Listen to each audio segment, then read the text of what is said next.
Very good morning बाबू। जैसा कि आप सभी जानते हैं कि इससे पिछले क्लास में हम सब इस पीडीएफ का पहला 2 पेज पढ़ चुके हैं। ठीक है, इससे पहले हम लोग आई थिंक चिप तक पढ़ चुके हैं और आज के क्लास में हम लोग क्लाउड कंप्यूटिंग से स्टार्ट करने वाले हैं। ओके, तो ये जो हमारा पीडीएफ है, स्पेशली मैंने पहले भी क्लास में बता दिया था कि कुछ ऐसे वर्ड्स है, कुछ ऐसे टर्म्स है जो कि हमारे जनरल लाइफ में, डे टू डे लाइफ में यूज किए जाते हैं। हमारे कंप्यूटर टेक्नोलॉजी से रिलेटेड कुछ ऐसे टर्म्स है जो कि हमेशा यूज में आते हैं। ठीक है, इसीलिए मैं चाहता हूँ कि आप सभी बच्चे इस टर्म्स को, इस वर्ड्स को अच्छे तरीके से जान पाएँ, ताकि आने वाले समय में अगर आपके आगे ये वर्ड आए तो फिर परेशानी ना क्रिएट हो। ठीक है, तो इसीलिए हम लोग एक ऐसा वीडियो सीरीज शुरू किए हैं जिसके थ्रू आप सब कुछ वर्ड्स जान पाएँ। चलिए, तो आज हम लोग स्टार्ट करते हैं। आज का हमारा पहला वर्ड है क्लाउड कंप्यूटिंग। ओके, तो क्लाउड कंप्यूटिंग में क्या होता है? Cloud computing refers to storing and accessing the data and program over the internet instead of on other types of hard drive। Basically आप नॉर्मल तरीके से जानते होंगे क्लाउड कंप्यूटिंग एक जनरल शब्दों में अगर बोला जाए तो क्लाउड कंप्यूटिंग एक तरह का डेटा स्टोरिंग और एक्सेसिंग का टेक्निक है जिसमें हमारा डेटा फिजिकली हमारे पास अवेलेबल नहीं होता है। इसमें हमारा डेटा वर्चुअली अवेलेबल होता है। वर्चुअली कहाँ पे रहता है? और डेटा तो मेरा ही है, मेरे पास एक्सेस हो रहा है, लेकिन ना ही वो मेरे मोबाइल फ़ोन में है, ना ही वो मेरे लैपटॉप में है, ना ही वो मेरे हार्ड डिस्क में है। समझ गया ना? तो ये डेटा कहाँ अवेलेबल होता है? तो ये डेटा जो हमारा है, ये डेटा हमारे कंप्यूटर के सॉरी ये डेटा हमारे क्लाउड सर्विसेज पे जाके स्टोर रहता है। अब क्लाउड सर्विसेज क्या होता है? कुछ ऐसे सर्विसेज है, कुछ ऐसे सैटेलाइट्स हैं जिस पे एक हार्ड डिस्क टाइप का डिवाइस लगा रहता है जो हमारा सारा डेटा वहाँ जाके सेव हो जाता है। ठीक है, और एक्सेस जब भी हम करते हैं इंटरनेट के माध्यम से तो वो वहाँ से एक्सेस भी हो जाता है। इसके एग्जांपल के लिए मैं आपको बता दूं, जैसे कि आप लोग आई क्लाउड का नाम सुनेंगे। अगर आईफोन यूजर आप लोग होंगे तो आई क्लाउड जानते होंगे। ठीक है, अगर कोई आदमी गूगल यूजर तो लगभग सारे बच्चे होंगे, एंड्रॉयड फ़ोन जितने बच्चे यूज कर रहे होंगे वो गूगल क्लाउड यानी कि गूगल ड्राइव के बारे में अच्छे तरीके से जानते होंगे। गूगल ड्राइव भी हमारा एक तरह का क्लाउड सर्विस है जिसमें हमारे फ़ोन में डेटा न रहने के बावजूद भी हम फोन डेटा को एक्सेस कर पाते हैं। ड्रॉप बॉक्स भी हमारा एक तरह का क्लाउड सर्विस का सॉफ्टवेयर है। सॉफ्टवेयर नहीं बोलेंगे, सर्विस बोलेंगे। ठीक है, उसके बाद आता है नेक्स्ट वर्ड हमारा क्या है? कंप्रेशन। कंप्रेशन नाम से ही क्लियर है, कंप्रेशन, कंप्रेस करना, छोटा करना। तो कंप्रेशन में भी यही होता है, हमारे फाइल के साइज़ को रिड्यूस किया जाता है। कभी कभी ऐसा होता है कि हमारा फाइल काफ़ी बड़ा होता है, हमारे पास मेमोरी छोटा होता है, या इंटरनेट पर हमें कोई चीज़ अपलोड करना है तो इंटरनेट पर अगर 5 GB का फाइल है, डायरेक्ट अपलोड करेंगे तो बहुत समय लगेगा, बहुत ज़्यादा डेटा भी लगेगा, और सामने वाला अगर डाउनलोड करता है तो उसको भी बहुत सारा समय लग सकता है। तो वैसे केस में हम लोग क्या करते हैं कि अपने डेटा को कंप्रेस कर देते हैं, यानी कि डेटा को छोटा कर देते हैं। ठीक है, यह लिखा हुआ है compression is the reduction of the size of data. compressed file take up less memory and can be downloaded or sent over the internet more quickly। Internet पर मोर क्विकली यानी कि बहुत तेज़ी से सेंड भी किया जा सकता है और बहुत तेज़ी से डाउनलोड भी किया जा सकता है। अब आता है तीसरा वर्ड हमारा कंटेंट। कंटेंट क्या होता है?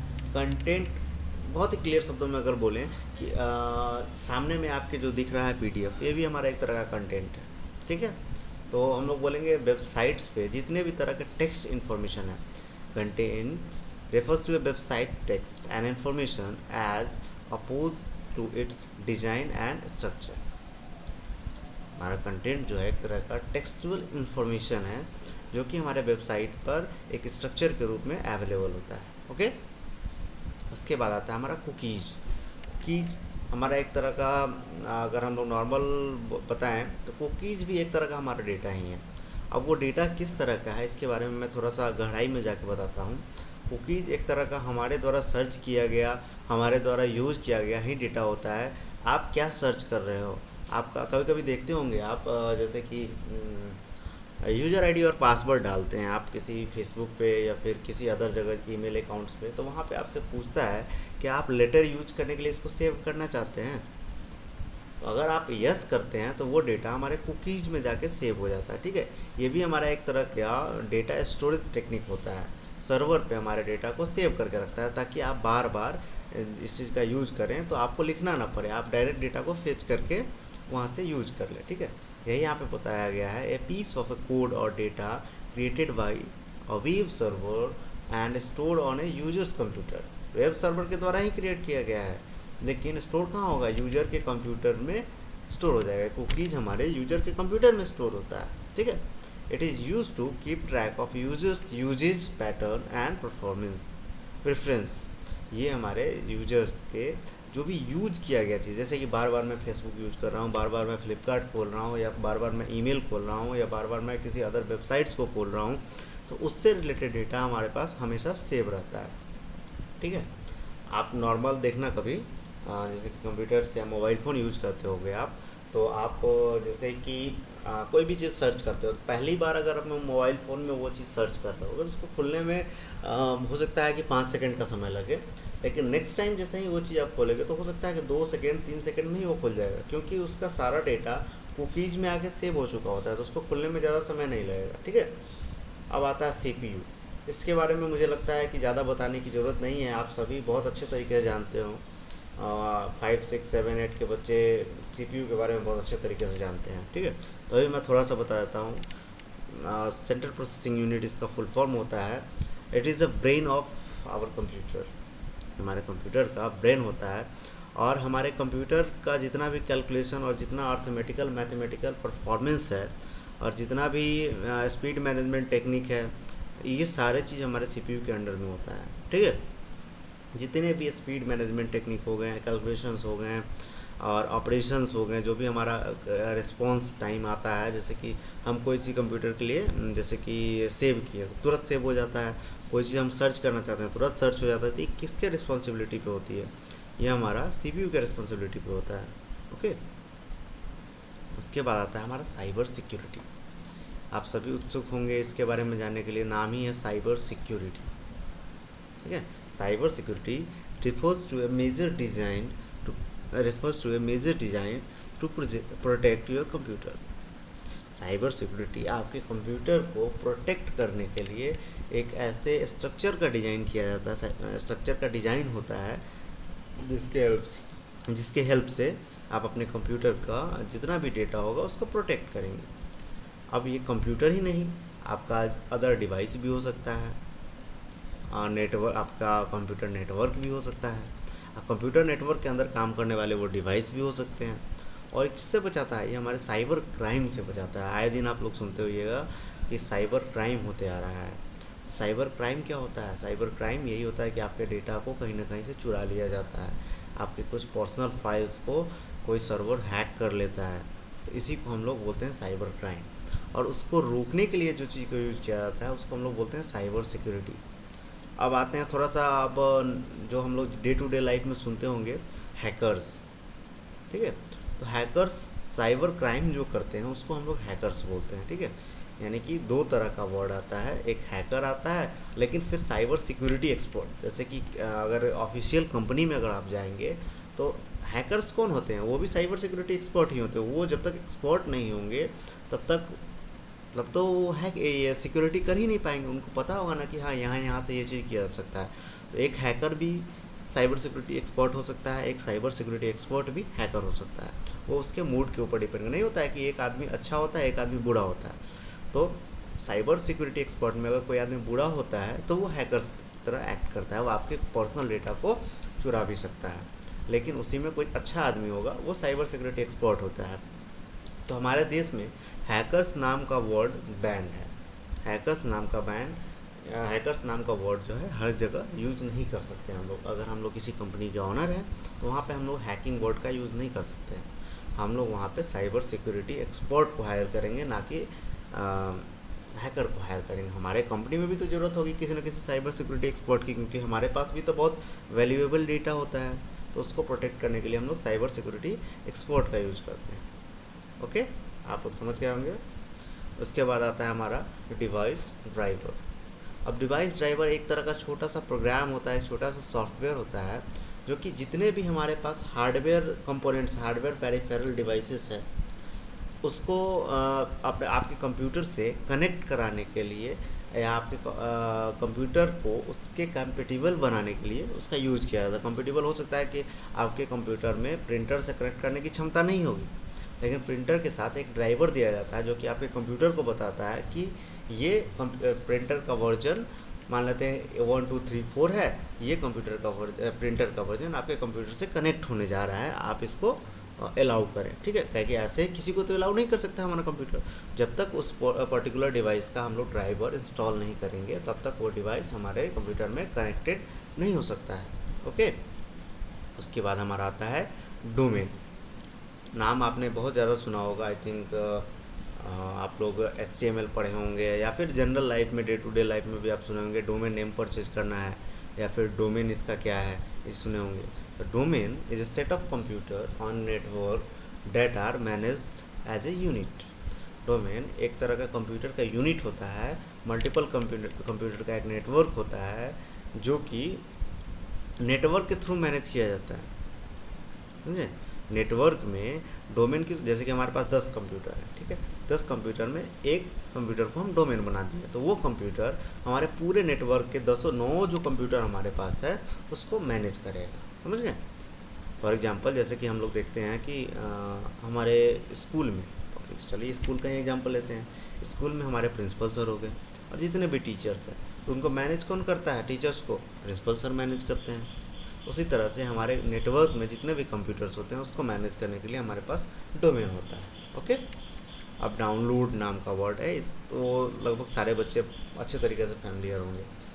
ठीक है, थोड़ा सा मैं बता देता हूँ। Downloading is a method by which users access and save or pull down software or other files to their own computer from a remote computer via the internet. Downloading एक ऐसा प्रोसेस है जहाँ पे हम यूजर्स, हम हो सकते हैं यूजर्स, आप भी हो सकते हैं यूजर्स, या बहुत सारे अलग लोग भी यूजर्स हो सकते हैं, जो कि एक रिमोट कंप्यूटर यानी कि सर्वर, रिमोट कंप्यूटर को हम लोग अदर वर्ड में सर्वर बोल सकते हैं, इंटरनेट से उस सर्वर, इंटरनेट की हेल्प से उस सर्वर से कुछ ना कुछ फाइल डाउनलोड कर सकते हैं, कुछ सॉफ्टवेयर डाउनलोड कर सकते हैं, कुछ फ़ोटोज़ डाउनलोड कर सकते हैं, कुछ म्यूज़िक डाउनलोड कर सकते हैं, ये सारी चीज़ें हम लोग डाउनलोड कर सकते हैं। ठीक है, आता है डीवी।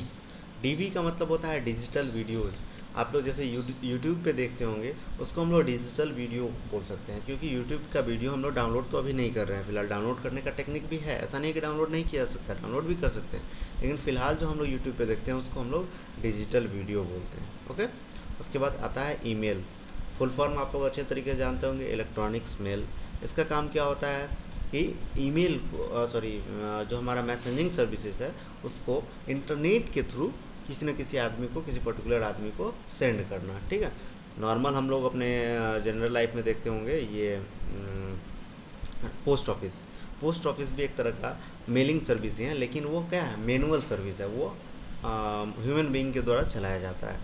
लेकिन हमारा ईमेल भी है, वो भी मेल सेंडिंग का सर्विस ही है, लेकिन ये इंटरनेट के ऊपर चलाया जाता है। ठीक है, कुछ पॉपुलर नाम इसके बारे में दिया गया है। पॉपुलर ईमेल सर्विसेज जो है वो आउटलुक है, मोजिला है, थंडरबर्ड है, थंडरबीर्ड है, वर्ड नहीं, जीमेल है, याहू है, ये सारे हमारे कुछ पॉपुलर ईमेल सर्विसेज हैं। ठीक है, उसके बाद आता है इनक्रिप्शंस। आप लोगों ने नाम सुना होगा ज़रूर।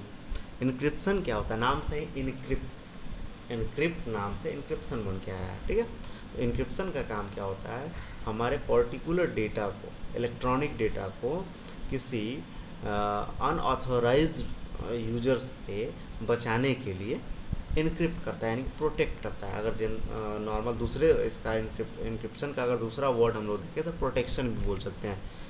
इसको थोड़ा सा इसके डिफिनीशन की ओर बढ़ते हैं हम लोग। Encryption is a process of converting electronic data to an unrecognizable or encrypted from. ये डेटा को, इलेक्ट्रॉनिक डेटा को ये अनऑर्गेनाइज बना देता है, अनऑर्गेनाइज ये बना देता है, या फिर इनक्रिप्टेड बना देता है। या हम लोग जैसे करते हैं ना कि प्रोटेक्ट कर दिए हम अपने डेटा को, अपने डेटा पे पिन लगा लिए, तो वो हमारा पिन जो लगाते हैं, पासवर्ड लगाते हैं, वो भी हमारा एक तरह का इनक्रिप्शन ही होता है। हम लोग जो बोलते हैं पासवर्ड लगा दिए, पिन लगा दिए, ये हम लोग बोलते हैं, लेकिन अगर कंप्यूटर टेक्नोलॉजी के भाषा में अगर हम लोग जानेंगे तो उस पर हम लोग इनक्रिप्शन लगा दिए, किसी अनऑथराइज्ड आदमी को इसको एक्सेस करने से हम लोग रोक दिए। ठीक है, अब आता है हमारा इथरनेट। इथरनेट थोड़ा आप लोग को कन्फ्यूजन हो रहा हो कि इथरनेट होता है या फिर इंटरनेट होता है। बाबू इथरनेट भी होता है, ठीक है। तो इथरनेट क्या होता है? इथरनेट आप लोगों के पास अगर कंप्यूटर्स होंगे या फिर लैपटॉप्स होंगे तो आप लोग देखते होंगे कि आपके कंप्यूटर में एक लैन पोर्ट होता है जहाँ पे हम लोग इंटरनेट के वायर को उसमें कनेक्ट करते हैं। उस पोर्ट को हम लोग इथरनेट पोर्ट बोलते हैं, ठीक है। Ethernet is a most common way of connecting computers on network with a wired connection. Ethernet हमारा वायर्ड कनेक्शन के लिए यूज़ किया जाने वाला एक मोस्ट पॉपुलर कनेक्टिंग प्रोसेस है, ठीक है।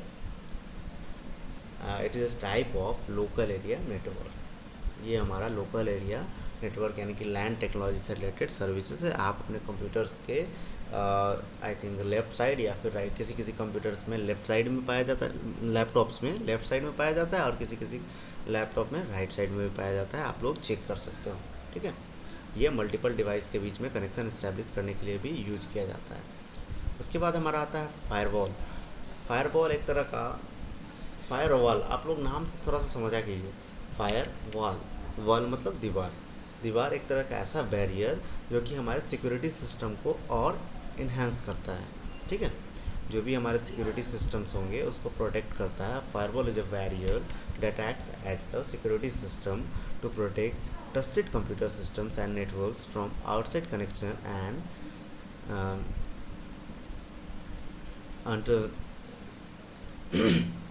Untrusted network such as the internet. Firewall हमारे एक ऐसा सिक्योरिटी सिस्टम्स है, एक ऐसा बैरियर है जो कि हमारे कंप्यूटर्स को अनऑथराइज यूज़र से या फिर हमारे ट्रस्टेड कंप्यूटर को उस नेटवर्क से कनेक्ट करने में हेल्प करता है या फिर अनऑथराइज डेटा को हमारे कंप्यूटर में आने से रोकता है, ठीक है। बहुत सारे डेटा ऐसे होते हैं जो कि हमारे कंप्यूटर के लिए हार्मफुल होते हैं। तो फायरवॉल वो चीज़ को प्रोटेक्ट करता है, एक वॉल के रूप में वो वहाँ पे खड़ा रहता है जब तक उस वॉल का एक सिक्योरिटी की ना मिलेगा। जैसे कि हम लोग अपने घर में क्या करते हैं, गेट लगा के रखते हैं, और गेट में परमिशन किसको रहता है आने का? या तो जिसके पास उसका चाबी होगा या फिर उस घर का सदस्य होगा। ऐसे आदमी को तो कुछ ऐसे आदमी जिनको हम बुलाना चाहेंगे वही आएंगे। इसी तरह से हमारा फायरवॉल है, जो हमारे कंप्यूटर से रिलेटेड फाइल होंगे वो तो आ सकते हैं, लेकिन जो ट्रस्टेड फाइल होंगे जिनके बारे में हम जानते हैं वही आ सकते हैं, या फिर जिनके पास वो परमिशन होगा वो आ सकते हैं। किसी अनवांटेड लोग जो जिन आदमी को हम पहचान नहीं रहे हैं, जान नहीं रहे हैं, वो कैसे चले आएंगे हमारे, उसको रोकने में हमारा ये फायरवॉल हेल्प करता है, ठीक है। आता है हमारा तीसरा FTP। अगला जो हमारा वर्ड है FTP, जिसका फुल फॉर्म होता है फाइल ट्रांसफ़र प्रोटोकॉल। ये फाइल को इंटरनेट पे सेंड करना या फिर रिसीव करने के लिए ये हमारा एक तरह का प्रोटोकॉल है। प्रोटोकॉल क्या होता है आप सभी बच्चे जानते होंगे, set of rule is called protocol, ठीक है। तो फाइल ट्रांसफरिंग से रिलेटेड ये हमारा एक वर्ड होता है जिसको हम लोग बोलते हैं FTP यानी कि फाइल ट्रांसफ़र प्रोटोकॉल। ये बेसिकली इंटरनेट पे ही यूज़ किया जाता है, जनरल हमारे कंप्यूटर्स में इसका यूज़ नहीं किया जाता है, ठीक है। कंप्यूटर पे जैसे कि हम लोग फाइल नहीं भेजते हैं, ईमेल के थ्रू किसी को भेजते हैं, ईमेल भी हमारा FTP प्रोटोकॉल को फॉलो करता है, ठीक है। उसके बाद आता है हमारा gateway. Gateway a point with a network that interconnected with the network. एक ऐसा पॉइंट जिससे हम अपने नेटवर्क में इंटरकनेक्ट होते हैं, यानी कि जुड़ते हैं अपने नेटवर्क से, ठीक है। मान लेते हैं कि हमारे ऑफिस में 50 नेटवर्क स्विचेज लगाए गए हैं। स्विचेज भी हमारा एक तरह का नेटवर्क डिवाइस होता है, वहाँ पोर्ट होते हैं, ठीक है। उस पोर्ट में जैसे हम अपना कंप्यूटर का वायर लगाते हैं तो हमारा कंप्यूटर से कनेक्ट हो जाता है। तो हम उस समय बोल सकते हैं कि हमारा गेटवे कौन सा है, हमारा गेटवे वो स्विच है, ओके। अब आते हैं GIF। काफ़ी आप लोगों ने व्हाट्सएप पे देखा होगा GIF फाइल, ठीक है। इसका फुल फॉर्म होता है ग्राफिक्स इंटरचेंज फॉर्मेट। तो graphics interchange format is a graphics file format. ये एक तरह का ग्राफिक्स फाइल फॉर्मेट है, because zip files are compressed, they can be quickly and easily transmitted over the network। ये जो हमारा जिप फाइल होता है ये कॉम्प्रेस्ड होता है। कॉम्प्रेस का मतलब मैंने पहले ही बताया था, ठीक है। रिड्यूस किया होता है इसका साइज, जो कि आसानी से नेटवर्क के ऊपर ट्रैवल कर सकता है या फिर ट्रांसमिट हो सकता है। GIF is one of the main graphics formats on the internet. GIF जिसको हम लोग नॉर्मल वर्ड में जिफ भी बोलते हैं, ये हमारे इंटरनेट का सबसे पॉपुलर ग्राफिक्स फॉर्मेट भी माना जाता है। ठीक। उसके बाद आता है हमारा हार्ड डिस्क। हार्ड डिस्क के बारे में आप सभी जानते होंगे, जिसका हम लोग नॉर्मल वर्ड में बोलते हैं हार्ड डिस्क ड्राइव, इसको एसडीडी भी बोलते हैं। ये हमारा फिजिकल प्लेस होता है हमारे कंप्यूटर का डेटा स्टोर करने का। ठीक है, हम अपने कंप्यूटर में कोई भी डेटा स्टोर करते हैं तो हम अपने हार्ड डिस्क में ही सेव करते हैं, या फिर कोई भी एप्लीकेशन फाइल सेव करते हैं, या फिर कोई भी एमएस वर्ड का डेटा सेव करते हैं, या फिर कोई पीडीएफ फाइल है, जितने भी तरह के डेटा होते हैं वो हमारे फिजिकल स्टोरेज डिवाइस यानी कि हार्ड डिस्क में जाके सेव होता है। ठीक है। अब हार्ड डिस्क का साइज़ भी अलग अलग होता है, अलग अलग तरह का साइज़ आता है। पहले हमारा हार्ड डिस्क 40 GB का भी आया करता था, 60 GB का भी आया करता था, 80 GB का भी आया करता था। उसके बाद 120 GB का हार्ड डिस्क आया, 120 GB के बाद 180 GB हमारा हार्ड डिस्क आया। उसके बाद आया 320 GB का हार्ड डिस्क आया। उसके बाद अभी आप लोग बहुत सारे घर में होगा 500 GB का हार्ड डिस्क, 1000 GB का हार्ड डिस्क, 2000 GB का हार्ड डिस्क, बहुत तरह के हार्ड डिस्क हमारे पास अवेलेबल है। तो जीबी है उसका स्टोरेज कैपेसिटी को बताता है। ठीक है, वो कितना डेटा स्टोर कर सकता है। उसके बाद होम पेज हमारा आता है। होम पेज के बारे में क्लास 8 के बच्चे आप लोग अच्छे तरीके से जानते होंगे, क्योंकि मैंने होम पेज आपको designing website using dream viewer में बताया था मैंने। ठीक है, the page that an internet browser first opens up, ऐसा पेज जो इंटरनेट ब्राउज़र पर सबसे पहले खुल के आता है। यानी कि कोई भी वेबसाइट, कोई भी सॉफ्टवेयर हम लोग खोलते हैं, उसका पहला पेज जो हमारा आता है उसको हम लोग होम पेज बोलते हैं। ठीक है, it is usually the starting point of an organisations individuals websites. ये किसी भी वेबसाइट्स या वो इंडिविजुअल हो, यानी कि किसी पर्सनल वेबसाइट हो या फिर प्रोफेशनल वेबसाइट हो, उसका स्टार्टिंग पॉइंट होता है। यहीं से सारे इन्फॉर्मेशन इस पर शेयर किए जाते हैं। ओके। उसके बाद आता है हमारा HTML। नाम आप लोग जान रहे होंगे, मुझे उम्मीद है कि सारे बच्चे इसके बारे में जानते होंगे, फिर भी मैं बता देता हूँ। हाइपरटेक्स्ट मार्कअप लैंग्वेज इसका फुल फॉर्म होता है। Is set of symbols inserted into file instant for display on the world wide web. ये एक तरह का सेट ऑफ सिम्बल्स यानी सेट ऑफ कोड्स होता है, जिसके हेल्प से आप वर्ल्ड वाइड वेब पे आप अपने कंटेंट्स को शो कर सकते हैं। The symbols tell web browsers how to display words and images. ये सिम्बल्स आपके वेब ब्राउज़र को ये बताता है कि ये सारे वर्ड्स को या इमेजेस को कैसे डिस्प्ले करेगा। सिम्बल्स करने का मतलब यहाँ पे प्रोग्राम कोड होता है बाबू। ठीक है, जो भी हम लोग लिखते थे HTML बॉडी के अंदर में जितने भी कोड्स लिखते थे, टैग्स होते हैं, एट्रीब्यूट्स होते हैं, ये सारे हमारे सिम्बल्स कैटेगरी में आते हैं। ठीक है, इसके एग्जाम्पल्स भी आपको दिया हुआ है। Which colour, font and type size to use and they direct they direct it to link to other page on the world wide web via hyperlink। अब ये जो वर्ड लिखा हुआ which colour, font and type size to use, ये हमारे redirect करता है, direct करता है अपने हाइपरलिंक्स को वर्ल्ड वाइड वेब यानी कि इंटरनेट पे। ठीक है, उसके बाद हमारा आता है इंटरनेट। इंटरनेट के बारे में आप सभी जानते हैं, सेट ऑफ इंटरकनेक्टेड नेटवर्क। ये अलग अलग लोकेशन से अलग अलग कंप्यूटर्स एक साथ कनेक्टेड होते हैं, जिसको हम लोग इंटरनेट बोलते हैं। बहुत सारे कंप्यूटर्स एक साथ जब कनेक्टेड होते हैं, बहुत सारे नेटवर्क्स एक साथ कनेक्टेड होते हैं, उसको हम लोग इंटरनेट बोलते हैं। इंटरनेट पर फाइल ट्रांसफरिंग का जो भी काम होता है वो FTP के थ्रू होता है। ठीक है, उसके बाद हमारा आता है ISP। ISP का मतलब आप लोग अच्छे तरीके से जानते होंगे, इंटरनेट सर्विस प्रोवाइडर। ये एक तरह की कंपनी होती है जो हमारे घरों तक इंटरनेट पहुंचाने में काफ़ी हेल्प करती है। ठीक है, in Australia, widely used ISP includes Big Pond, Intapt and Dodo। Australia में कुछ ISPs हैं जिसका नाम है बिग पॉन्ड, इनेप्ट एंड डोडो। ये सब हमारे कुछ कंपनीज है जो ऑस्ट्रेलिया में इंटरनेट सर्विस प्रोवाइड कराता है। ठीक है, और साथ साथ हम अपने इंडिया की बात करें और ख़ास करके हम अपने पटना की बात करें, हमारे पटना में बहुत सारे इंटरनेट सर्विस प्रोवाइडर्स हैं। फॉर एग्जांपल अभी हमारे पास डायरेक्ट एयरटेल है, वोडाफोन है, ऊषा नेट है, उसके बाद आपके पास कैंडोर सर्विसेज है, सिटी केबल्स है। ये सारे हमारे इंटरनेट प्रोवाइड कराते हैं। ठीक है, अब हम लोग पढ़ेंगे इंटरनेट के बारे में। ठीक है, internet is an basically a private internal internet specific on A organisations group. Sorry, internet नहीं, इंट्रानेट। इंटरनेट के बारे में हम लोग पढ़ चुके थे। इंट्रानेट क्या होता है कि एक इंट्रानेट यानी कि इंटरनेट के अंदर का इंटरनेट, यानी प्राइवेट ऑर्गेनाइजेशन के अंदर में अगर कोई जो सेट किया गया हो इंटरनेट का, एक सेटअप सेट किया गया जो हमारे कंप्यूटर्स कनेक्टेड होते हैं, उसको हम लोग इंटरनेट बोल सकते हैं, ठीक है। उसके बाद आता है हमारा जावा। जावा एक तरह का हमारा प्रोग्रामिंग लैंग्वेज है जो कि क्लाइंट सर्वर वेब एप्लीकेशन को डेवलप करने के लिए यूज़ किया जाता है। क्लाइंट क्या होता है, सर्वर क्या होता है, आप लोग अच्छे तरीके से जानते होगे, इसके बारे में एक्सप्लेन करने की मुझे नहीं लगता है ज़रूरत है, फिर भी मैं थोड़ा बता देता हूँ। क्लाइंट का मतलब होता है हम यूजर्स, और सर्वर का मतलब होता है हमारा एक कंप्यूटर।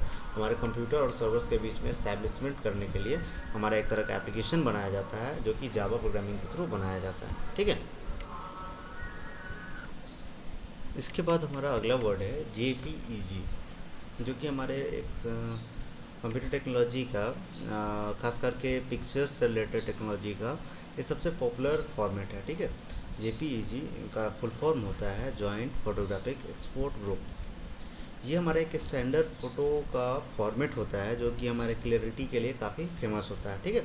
और ख़ास करके जब हम वेब पे जब अपने पिक्चर्स को अपलोड करते हैं फिर डाउनलोड करते हैं, तो वो हमारा फॉर्मेट जो होता है वो JPEG ही होता है, ठीक है। या बहुत सारे वेबसाइट्स पे आप लोग या फॉर्म फिल करने जाओगे तो आपको बोलेगा JPEG में ही आप पिक्चर्स अपलोड कीजिए, ठीक है। तो ये काफ़ी पॉपुलर एक तरह का फ़ोटो का फॉर्मेट होता है, ठीक है, जिसका फुल फॉर्म होता है जॉइंट फोटोग्राफिक एक्सपोर्ट ग्रुप्स, ठीक है। तो इस वीडियो में हम लोग इतना ही रहने देते हैं। हम लोग ठीक इसका अगला जो वीडियो हमारा होगा उसके अगले पेज के बारे में हमारा यानी कि पेज नंबर 5 जो होगा उसमें हम लोग पेज नंबर 5, 6 एंड 7 तीनों के बारे में पढ़ेंगे हम लोग अगले वीडियो में, ओके। इस वीडियो में इतना ही रहने देते हैं, मिलते हैं हम लोग अगले वीडियो में, ओके। Thank you.